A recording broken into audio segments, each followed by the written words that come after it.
All right, guys, today we're talking about how conflict drives plot. We spent a lot of time on conflict already, but just so that we're all on the same page, I want to define it real quick. The College Board defines conflict as tension between competing values, either within a character known as internal or psychological conflict, or with outside forces that obstruct a character in some way, known as external conflict. So, simply put, it's what we have known for years, person versus person, which is that internal, or person versus self, society, nature, or supernatural, technological, which is that external conflict. All right. So how does this work? How does conflict drive plot? Simply put, conflict gives the characters things to do and or think about. They don't have to do both. They often do both. Identifying those events or places in the story is important to being able to analyze how this works. So having those things to do or think about also builds the story out and sets a timeline.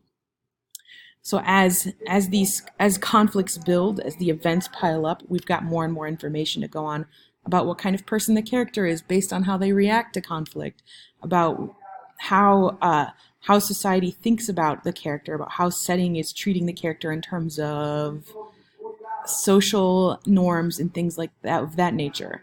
So those are what we're looking at. That's our bread and butter to analyze for this. So do we have an example of it?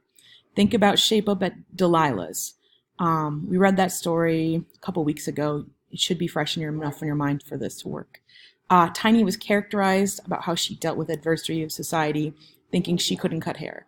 So we started off with the conflict of her finding the clippers and starting to cut hair and starting to face people in her community telling her that she shouldn't or couldn't do it correctly.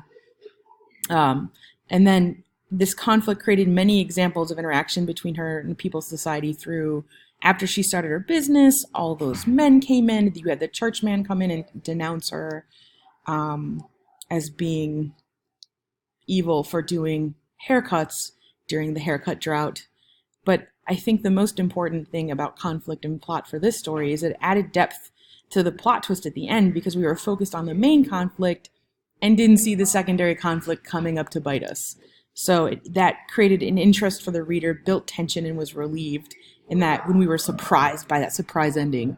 All right? So I just want to go back so that we're all clear. What I'm looking for when I'm talking about conflict driving plot is you identifying the conflict, deciding how characters have decided what to do or think about in regards to this conflict, and how those conflicts build out the story and set a timeline. All right, good game.